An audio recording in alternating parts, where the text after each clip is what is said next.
자, 잭슨이 바이언으로 간다고 합니다. Here we go가 떴고요. 로마노 1티어가 말하기로는 잭슨의 1년 임대료는 1,500만 유로, 약 240억 원, 주급 전액 부담. 지금 잭슨이 바이언으로 갔을 때 이 발생된 1,500만 유로가 월드 레코드라는 말이 나왔는데, 근데 이게 보면은 1년으로 딱 잘랐을 때는 월드 레코드가 맞는 것 같더라고요. 그러니까 보면은 뭔 말이냐면 임대료 전체로 나열했을 때는 1등이 모라타, 2등도 모라타, 3등이 로셀소, 4등이 이제 잭슨이 랭크가 되는데, 근데 1년 같은 경우는 1 플러스 1년. 유벤투스로 알레티에서 임대를 갔을 때 1,000만 유로 플러스 1,000만 유로. 그러니까 1,000만 유로로 1년 임대를 하고 복귀할 수도 있는 거고, 거기서 더 마음에 든다, 1년만 더 보겠다 하면 1,000만 유로 또 지르고, 이런 식으로였던 것 같아요. 근데 결과적으로 2,000만 유로가 소비되긴 했으나 2년 임대인 거고, 그 2등 모라타가 뭐냐면 첼시에서 알레티 임대 갔을 때 18개월 임대를 했었는데 그게 2등이라고 해요. 근데 이것도 18개월이니까 1년이 아닌 거고, 그 다음에 로셀소를 말씀드리자면, 로셀소 같은 경우에는 반년, 19-20 시즌에 반년 동안 임대를 해가지고 1,500만 파운드로 임대를 해서 그 다음에 완전 이적으로 전환된 케이스. 다 보니까 1년으로만 딱 필터링을 돌려보게 되면은 역대 1등은 맞는 것 같아요. 근데 이제 임대료 완전 좀 더 폭넓게 설명을 한다 하면 역대 4등이 맞는 것 같고, 지금 내가 확인해본 자료로는 그렇습니다. 그래서 되게 역사적인 딜이 됐어요, 이 임대가.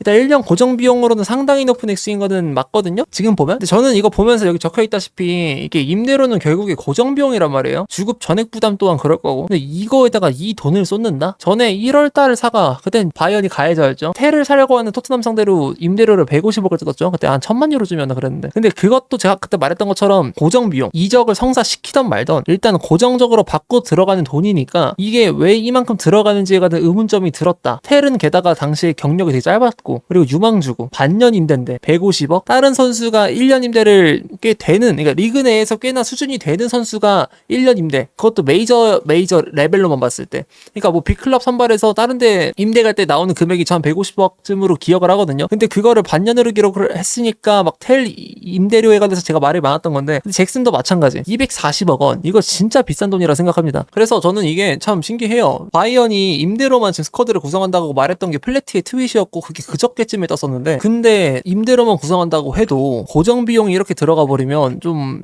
걸리는 점이 있긴 하죠. 근데 사실 뭐 이적 시장 막판이고 급하다 뭐 이렇게 보다 보면 납득이 될 수도 있긴 하지만, 잭슨이 240억 원이 찍힐 급은 아닌 것 같아서, 개인적으로는 뭐 로셀소랑 모라타랑 비교하니까 될 수도 있지 않냐라고 할 수도 있는데, 근데 저는 그냥 그 비교군이랑 비교할 게 아니라 애초에 높은 건 너무 맞는 것 같아서. 대신에 연봉이 잭슨이 바이언 쪽에서 고연봉을 받고 있었던 선수들에 비하면 낮은 편이긴 해요. 10만 파운드였나 12만 파운드였나 그 사이였는데, 정확하게 급여를 확정 지을 순 없으니까. 근데 그 정도면은 2억이 조금 안 되거나 살짝 넘는 정도거든요, 주급이. 근데 사네나 코망이나 그나브리 뭐 이런 주급 벌레들, 그 친구들에 비해서는 너무 낮은 편이라서, 그래서 바이언 입장에서는 1년 임대료를 좀 쿨하게 지를 수 있었던 입장을 그나마 해설이 가능한데, 그래도 임대료 자체는 많이 높은 편이 맞는 것 같다고 생각합니다. 자, 그리고 이제 두 번째 항목이 케인의 대체자, 뭐 이걸 말하는 거냐, 이 얘기도 안 할 수가 없는 게, 일단 로마노가 말하기로는 잭슨의 완전 이적 옵션이 달려있다고 해요. 이건 플래티도 인정을 했고, 근데 좀 소견이 다르긴 한데, 로마노가 주장하는 완전 이적 옵션은 8천만 유로 플러스 세론이 들어가 있는 건 뭔지 싶은데, 어쨌든 세론이라는 어구도 있었어요. 일단 8천만 유로, 한화로 약 1280억쯤 하고, 플래티가 주장하는 6,500만 유로는 1,070억쯤 하거든요. 근데 일단은 저는 개인적으로 플래티가 이번 이적 사가에서 굉장히 사고를 많이 쳤어가지고, 첼시 판이라서 하는 말이 아니라 정말 저는 로마노가 좀 더 신뢰가 가서 일단 8천만 유로를 가정해 두고 말을 할 텐데, 일단은 잭슨이 이적을 했을 때 8천만 유로가 찍히는 거지, 이게 선택적 이적 옵션이고 필수 이적이 아니라서 사실 저 8천만 유로라는 금액에 딱히 집착할 필요가 없거든요. 아예 그냥 뭐 이 가격에 살 거면 사세요 이렇게 둔 거라서, 뭐 엄청 저 가격에 막 얼매여가지고 매몰된 시선을 가지고 막 뭐 바이언이 호구들 했니, 뭐 첼시는 진짜 개잘 팔았니, 아니면 첼시는 주제도 모르고 8천만 유로를 불렀니, 이게 아니라 가지고 그냥 뭐 살 거면 사세요, 이 정도라 가지고. 근데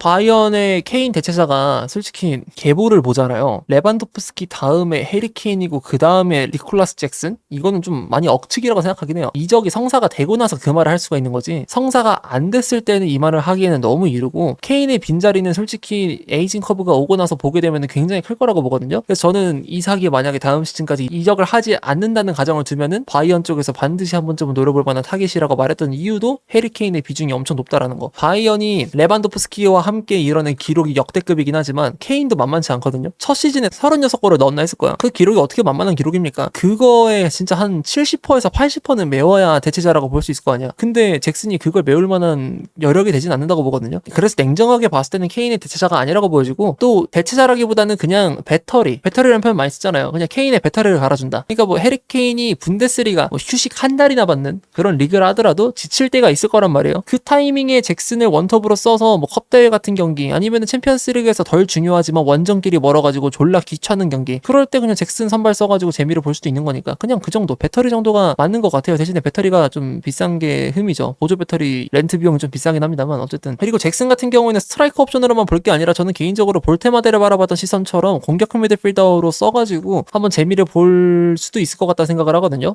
니클러스 잭슨이 그래도 좀 사이드 쪽에서 동선을 재미를 본다거나, 아니면은 아래 동선을 가져갔을 때 링크업 플레이를 할 때 이 등지고 딱딱을 할 때 힘은 부족하더라도 그래도 그 좀 더 아래로 내려와서 측면 자원이 침투를 하는 상황에서 연출을 보여주는 것도 재밌었던 구석이 있기 때문에, 그래서 그런 식으로도 써볼 수 있을 것 같아가지고 출전 시간 분배가 나름대로 잘 될 거는 같다. 근데 주전급 자원은 아니기 때문에 240억 원에 관한 물음표는 여전히 있는 편이다 라는 거고, 일단은 첼시가 그럼 어떤 이득을 얻었냐를 봐야 되거든요.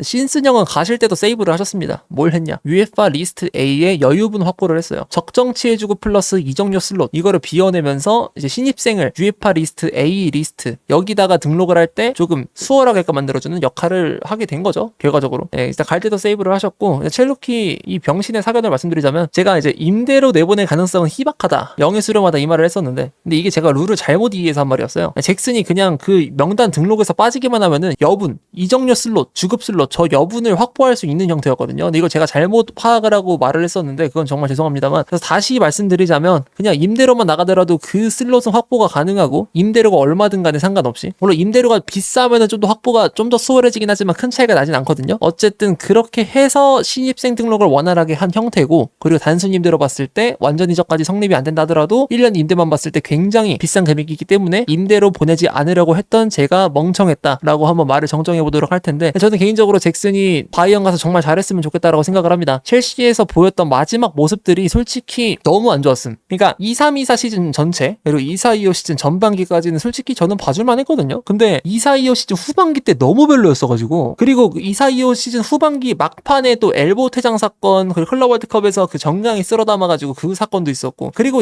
여러분들이 좀 잊고 계시는 게 있는 게, 컨퍼런스 리그 결승도 결국에 이겨서 다닌 거지 그거 진짜 호러쇼였거든요. 파머가 오른발 크로스 올려가지고 가슴 맞고 들어간 거 쇄골이었나, 그것도 잭슨의 마무리가 타점이 제대로 안 맞았는데 운이 좋아서 들어간 거였고, 그리고 또 토레스가 연상되는 그 1대1 찬스 있잖아요. 거기서 갑자기 햄스가 올라왔는지 뭔지 모르겠지만 찬스가 날아가 버렸고, 이런 식으로 마지막 모습이 너무 드라마틱하게 안 좋았기 때문에, 그래서 가서 좀 이거 털어내고 시장 가치도 올릴 겸 잘했으면 좋겠어요. 게다가 잭슨이 지금 잔여 계약 기간이 많아가지고 가격 방어가 좀 유리한 편인 건 맞거든요. 그래서 바이언 가가지고 이 기록들, 실적들이 괜찮다 하면은 나중에 그 몸값이 더 올라갈 수도 있는, 가격 방어가 되게 잘 되니까. 근데 거기서 잘해버리면 더 올라가긴 할 테니까.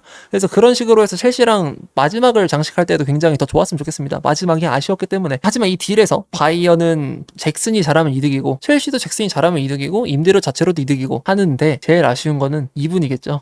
최대 피해자, 호감 유튜버 신승영. 첼시 선수들의 포인트를 잡아가지고 AI로 영상화를 해서 걸작들을 뽑아낸 이 시대의 최고의 아티스트인데, 그의 걸작들 중에서 최고의 셀링 포인트는 다름 아닌 잭슨이지 않겠습니까? 잭슨이 나가버렸습니다. 이게 좀 크지 않을까? 산체스, 뭐 리스 제임스, 무드릭, 뭐 이런 카드는 사실 부족하거든요. 이 사람의 밸류는 말로 설명할 수가 없는 정도의 밸류인데, 이 잭슨이란 카드는. 이 카드가 없기 때문에 이 유튜버가 찍어내는 영상의 향후 방향성도 굉장히 주목해볼 만한 여지가 될 것 같아요. 그리고 채널명이 신승영이거든요. 이것도 바꿔야 되나라는 생각을 하기도 하고, 희대 아티스트가 정말 불운의 사고로 이렇게 또 한 마리의 새우가 고래 싸움에 휘말려서 터지게 됐는데, 이 아티스트의 온몸 비틀기 또한 굉장히 또 재밌게 보도록 하겠습니다. 근데 생각해보니까 근데 가르나초가 있긴 하네? 맞네? 가르나초가 있긴 하구나. 가르나초 뭐해? 사실 잭슨도 잭슨이지만 가르나초도 되게 유명하거든요? 그렇네. 가르나초가 있네. 자, 정정. 피해자가 아닐 수도 있겠다. 새로운 도전을 하는 거네. 괜찮네요, 생각보다. 앞길이 창창한데?